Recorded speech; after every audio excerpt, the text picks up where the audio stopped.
Okay, great. Thanks, everyone. Good to see you this afternoon. We've just completed our weekly cabinet meeting. I wanted to, in my regular availability, touch upon some of the things that have happened in the past couple of days and, of course, focus on the next couple of weeks. We are assembled here on the traditional territory of the Lekwungen-speaking people, the Esquimalt and Songhees First Nations. And it is a real privilege and opportunity to say to all British Columbians how grateful I am for the work that you've been doing to help bend the curve here in British Columbia.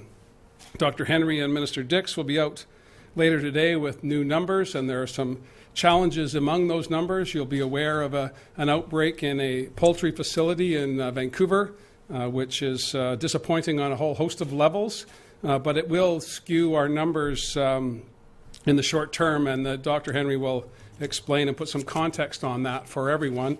But it highlights, I think, how important it is as we look to that period when we come out from underneath the restrictions that have been in place, that we ensure that workplaces are indeed safe.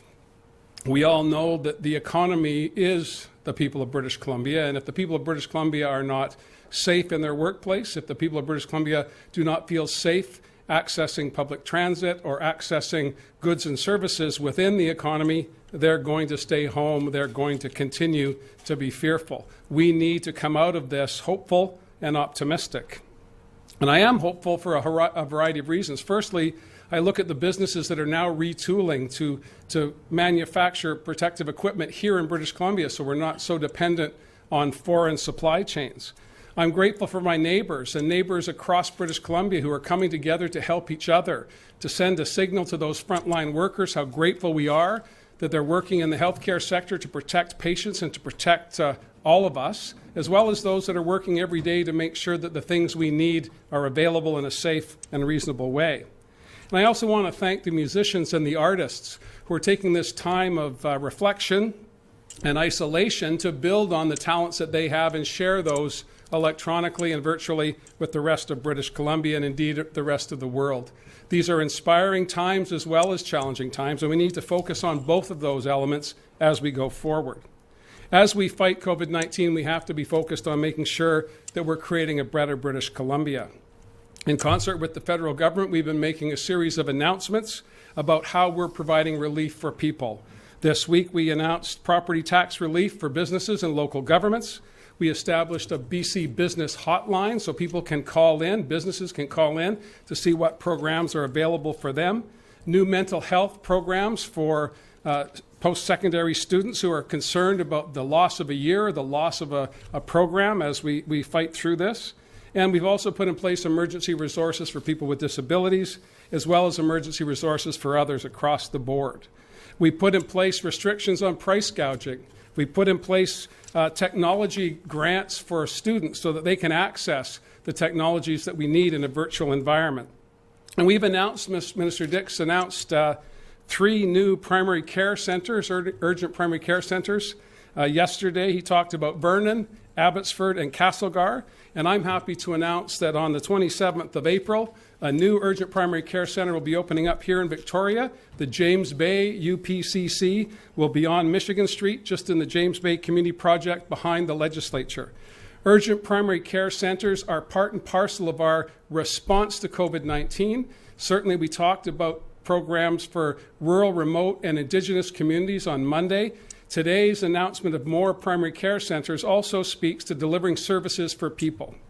We need them certainly during a time of pandemic, but we need them more than ever when people are fearful and concerned about their personal health and well-being as well as their loved ones. The primary care centers are going to be critical in achieving that.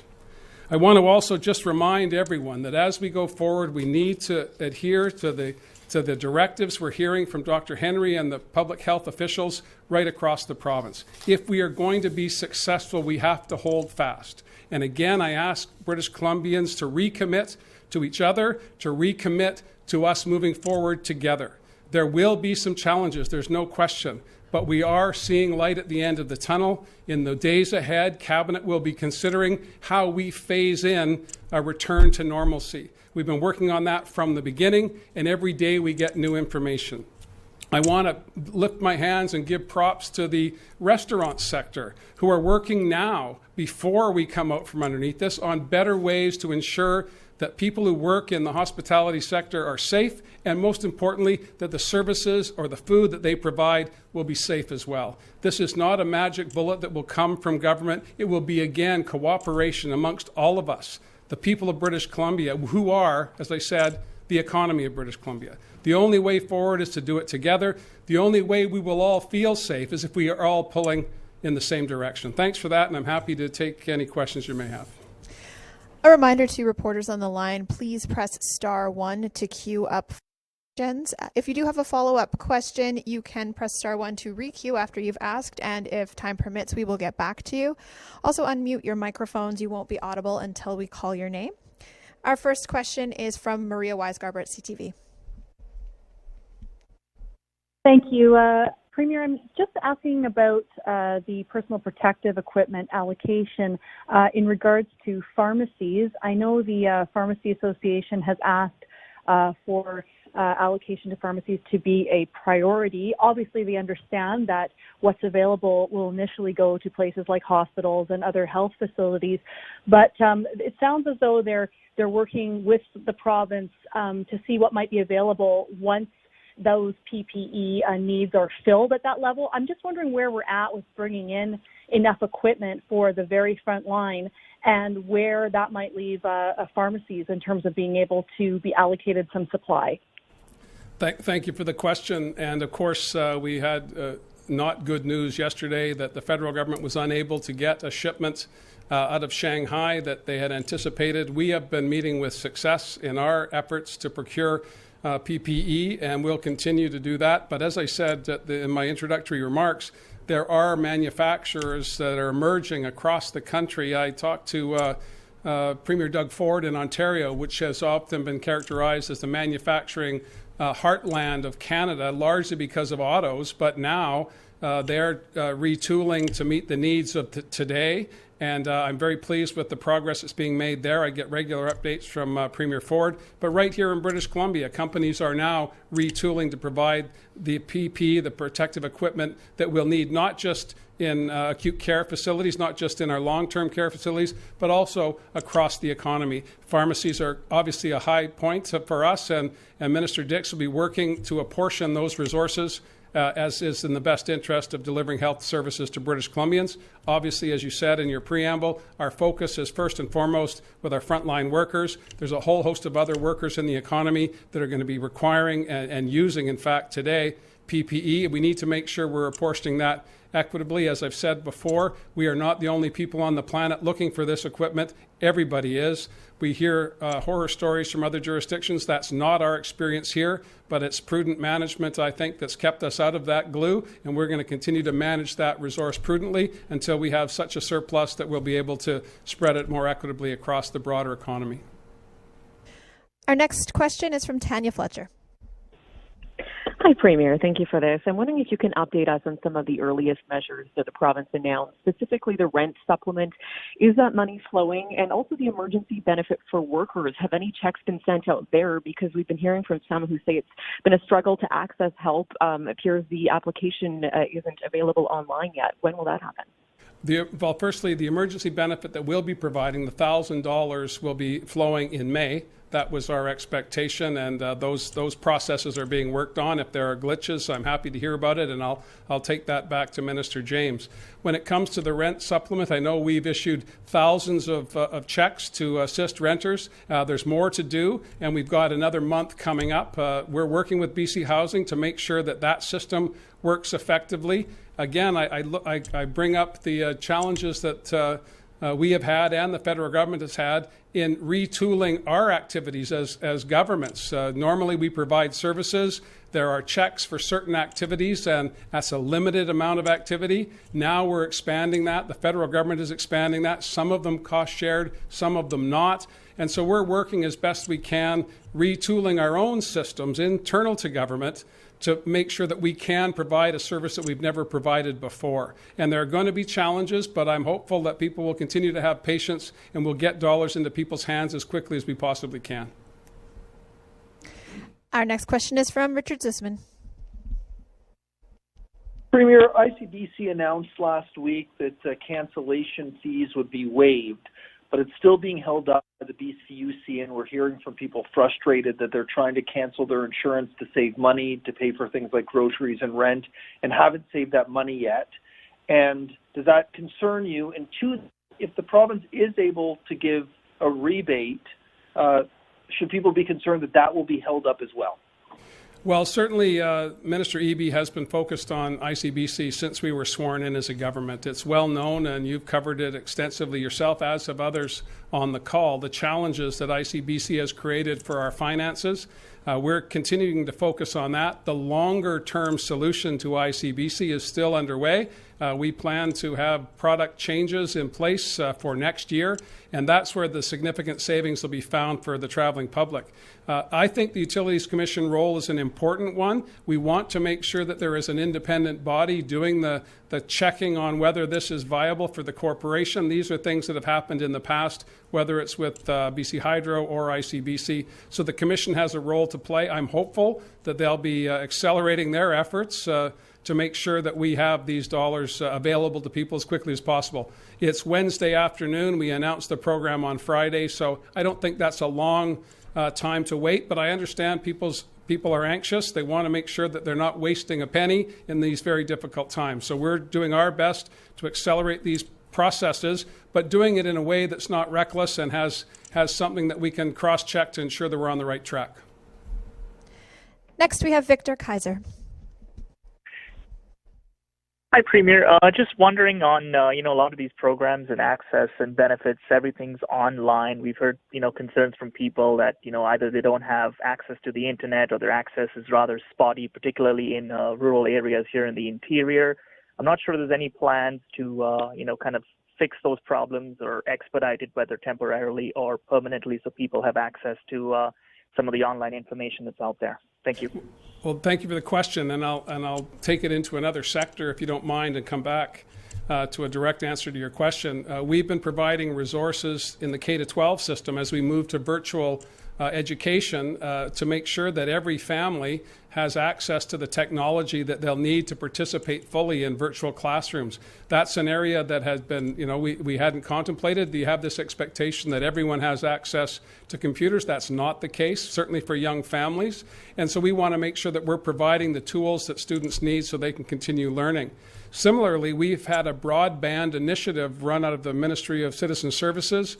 That's overseen by Minister Ann Kang right now, and I've given direction to Ann to accelerate the expansion of our broadband program into rural and remote communities. This ties in nicely with the announcement we made around health delivery in rural and remote communities.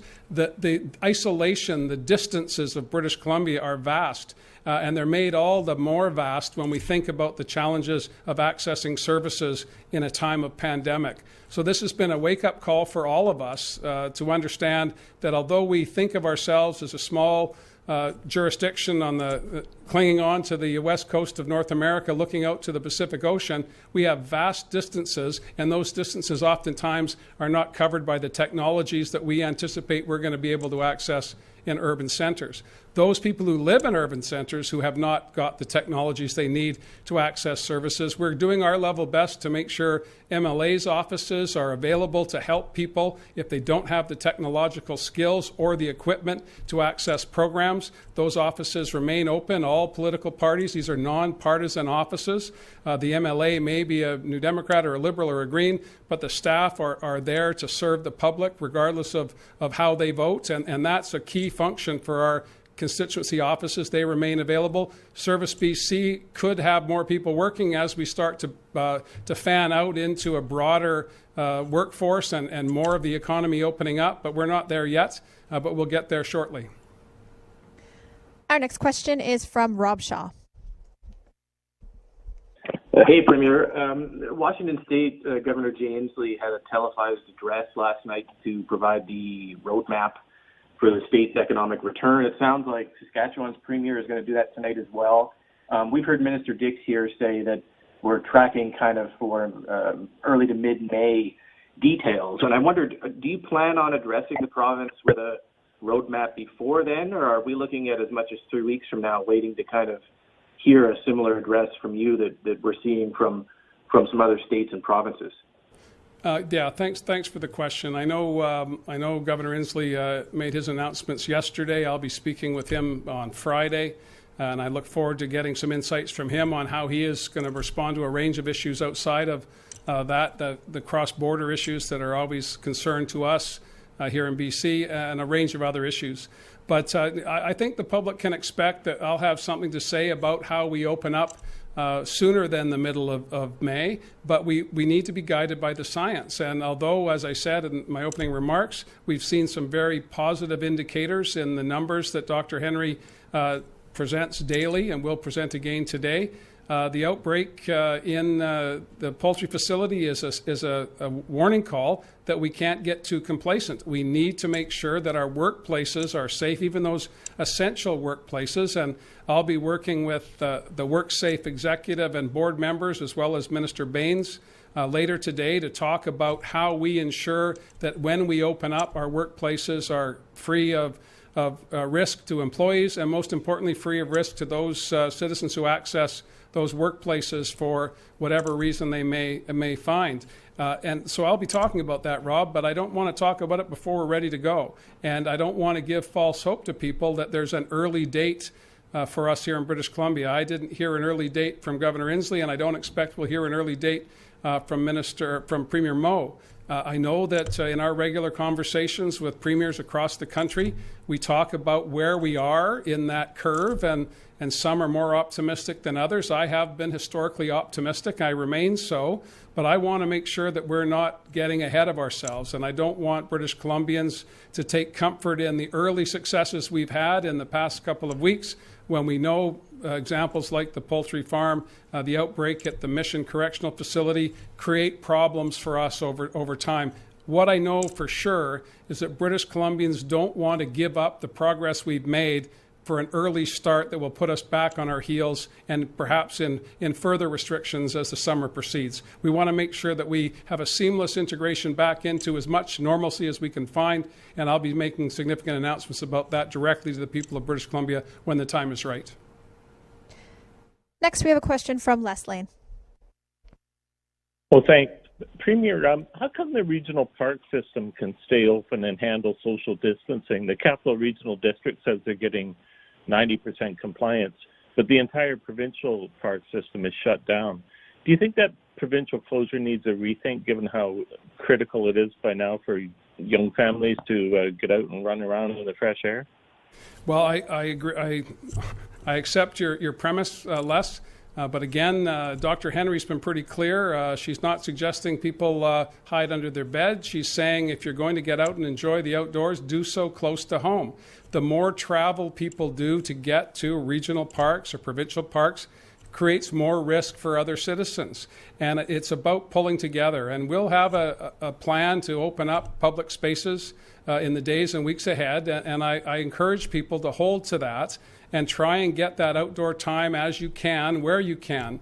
There are regional trails. There are a host of places where people can go, and people are exercising physical distancing. And I've heard from many of my friends that they hear about it if they get too close. So I think there's, it's not just dogs that are barking at people who get too close. I think people are barking as well. And that speaks to the frustration that people are experiencing, but also the earnestness with which people are adhering to physical distancing. And if somebody gets within 6 feet or 2 meters, depending on what decade you were born in, I think people will respond to that. And I have confidence that the public who are going outside are doing so responsibly, and we'll see how we go from here on opening up provincial parks in the days and weeks ahead.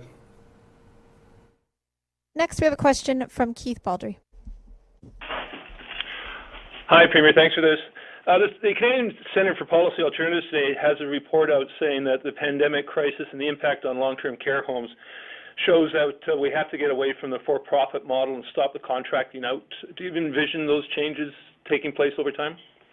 Well, you'll know, Keith, covering these issues for many, many years, that we have always, as a political party, had concerns about the direction that long-term care took at the turn of the century back in 2001, 2002. And I think some of the challenges that we anticipated are being graphically highlighted during this time of pandemic. And we want to make sure, and Minister Dix has already taken steps to ensure that we don't have healthcare workers having to work in 2 and 3 facilities to meet their monthly expenses. And I think that you can anticipate that will be, that in fact you can be certain that will be the norm going forward.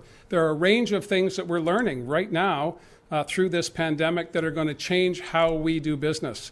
I use the example of making sure that our K-12 system is providing technology to all students, or access to that technology. The computer labs of the 1990s are not the tablets of the 2020s. So technology is becoming cost effective. We need to make sure we're distributing that to as many people as possible. And so what the world looks like in the months ahead is not going to be what the world looked like in the rearview mirror. And I think that at the end of the day will be positive. We're learning how to better care for each other. The primary care facilities that we're announcing, the one in James Bay opening next week, are examples of how delivering services is not the same as it was in the 1950s. And we all are getting our head around that, and mostly for the better. Next, we have Lisa Yuzda. I'm going to follow up on what Keith said there. With this change going forward, right now, what the Centre for Policy Alternatives said is essentially there's kind of a double dipping, that the province is giving money to these for-profit centres like they're paying union wages, which they're not, and now they're getting bumped up. Will we get to see a formal accounting from them as taxpayers, for you as government, that we get to see how they're spending the money that they're getting from the government? Well, I'll do a bit of a retrospective here. Before the last election, the seniors advocate, Isabel McKenzie, did a very comprehensive report on the delivery of services for seniors in long-term care facilities. And she highlighted how the vast majority, I think it was 80+% of the facilities, were not meeting basic minimum standards.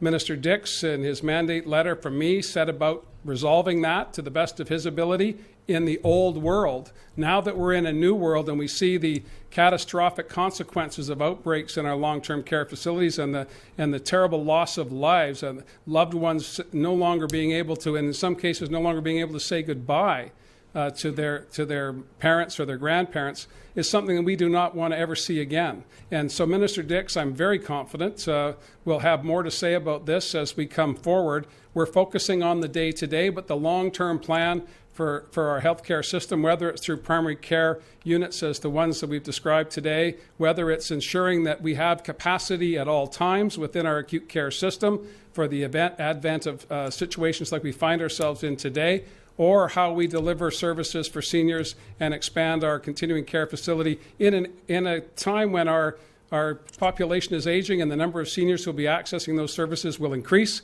We need to make sure they're as efficient as possible, as cost-effective as possible, but most importantly, as safe as possible. Next, we have a question from Mary Brooke. Hi, Premier. Thanks for taking my question.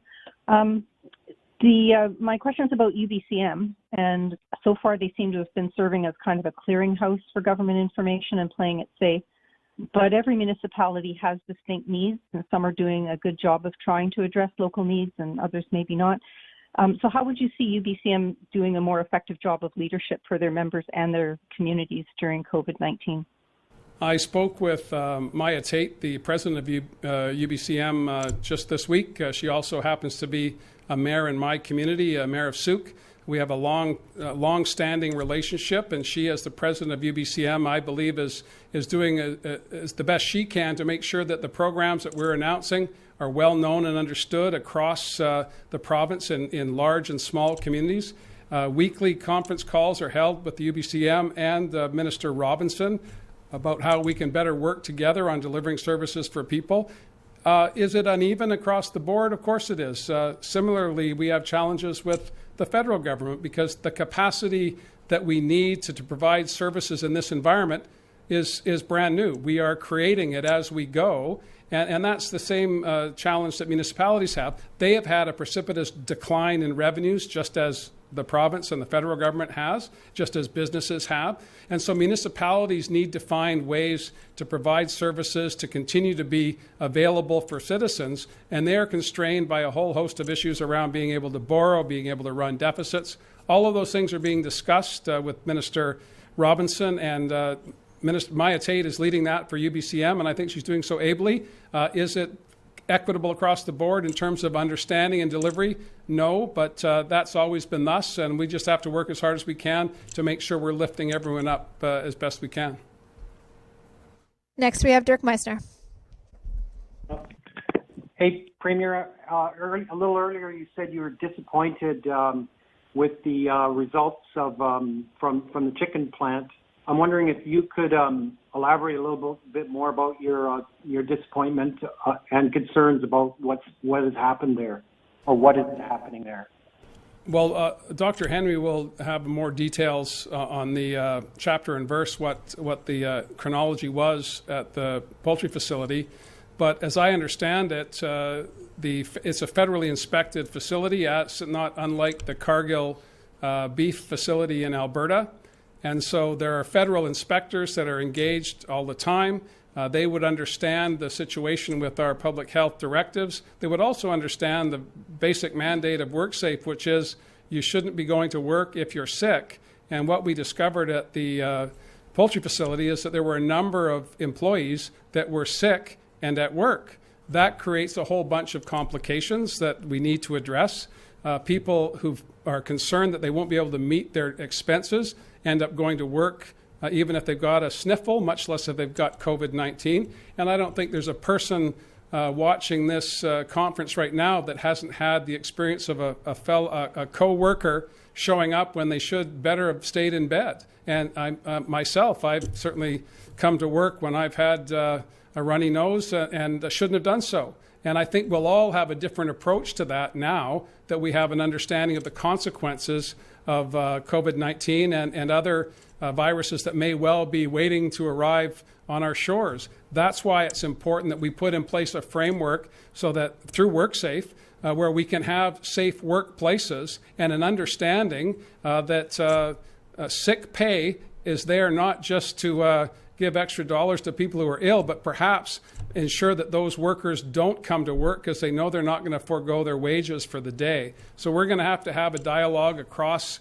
sectors to those areas who don't provide sick pay for their employees. We did bring in some changes to employment standards to make sure that people wouldn't lose their job for not coming to work. But I think obviously what the lesson that I learned from the limited information I have on the poultry facility is that workers were coming to work because they were fearful that they would lose wages and not be able to meet their expenses. We can't have people putting others at risk for fear of economic consequences for themselves. That's irresponsible, but we have a collective responsibility to deal with that, and I expect WorkSafe and Minister Baines and I will be talking about that very issue later today. Next question is from Sean Eckford. Thank you. Mr. Premier, you talked Monday about BC Ferries and transit and trying to get some federal financial help on that front, and we're looking at the numbers that they're losing in revenue every day. If that federal help doesn't come, do you have any assurance for coastal communities that when we start to get back to normal, that is going to include getting our ferry service levels back to where they used to be without having to resort to something like reopening the fare cap and such? Well, very good question. And I spoke with Minister Freeland this morning. The Deputy Prime Minister reinforced my view that I've been making the ferry argument for some time. I'll continue to do that, but also focusing today more explicitly on public transit, because public transit affects major cities and small cities right across the country. And the federal government contributes significantly to the running of those systems through capital investments, but not a great deal in operations. And the operating costs are what we see disappear when the fare box is empty, whether it be ferries, transit, or TransLink. So I made the arguments again today to Minister Freeland. She heard me. She's been very good in listening and not having a closed mind to opening up ideas about how we can collaborate during this difficult time. All orders of government have a role to play in making sure we can move around effectively when we start to come out from underneath the restrictions that we've been working under. And when it comes to smaller routes, Minister Trevena, who is an islander, lives on Quadra Island, has been relentless in her pursuit of a fair way for us to manage the challenges that BC ferries are facing in terms of their fare box and their declining revenues. And we do not want to see those smaller routes abandoned, and we don't want to have a long debate about bringing them back on. And that's why I've been focused on this with the federal government. We need to make sure that we all understand, provincial, federal, and municipal, regional districts, we all understand that we're in this together, and we have to find ways to maintain these things that are so important to us, not just for coastal communities when it comes to ferries, but also buses in suburban Vancouver or in Prince George and Kamloops. All of these things have to be thought of as in the interest of our economy, going back to that fundamental principle that people make up the economy, people need services, people need transportation services if they're going to be able to continue to participate in lifting up everyone's quality of life. And Minister Freeland gets that. The challenge is that there's a no end of the ask, whether it be me asking the federal government or the municipal government's asking me and citizens asking all of us to make sure we're doing what we can to put people at the center of this challenge. And that's been our objective from the beginning, and we'll continue to work cooperatively but forcefully with our partners to make sure that we make the arguments that the things that we need in BC are also needed in Alberta, in Saskatchewan, in Ontario, in Quebec, and in the Maritimes. And as long as the federal government continues to have an open mind to how we work together on these challenges, good ideas coming from every quarter, we're going to be fine. And that's the intent and the spirit of our engagements, but we need to see some tangible results for people as well. Our last question today is from Brishti Basu. Hi, Premier. Thanks for taking my question. I was just wondering, will the provincial government be responding to the letter signed by Vancouver Island mayors calling for greater ferry travel restrictions ahead of the May long weekend? And what is your response to concerns about outbreaks in remote communities like the one in Alert Bay being caused by travelers? I spoke with, let me start with the Alert Bay question first. I spoke with Chief Don Zavik last night. I spoke with Mayor Buchanan, who was himself diagnosed with COVID-19 last week.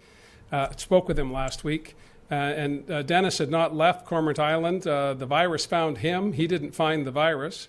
And those very travelers that you refer to may well have been local residents who had left Alert Bay to go shopping in Nanaimo or Campbell River or Victoria and returned and brought the virus with them. So it's not just people from away who can contract the virus and then have it spread through communities. It's people within communities. So I'm reluctant to put restrictions in place for Canadians traveling, put restrictions in place for British Columbians traveling. Beyond what Dr. Henry has already said, if you do not need to travel, if your travel is not essential, stay home. And I think that if we adhere to those basic principles, we'll be fine. I am aware of island mayors having some significant concerns. I am an islander born and raised. I appreciate those concerns, and we'll be looking at it very closely. But the May long weekend is 1,000 years away as far as I'm concerned, based on my daily schedule.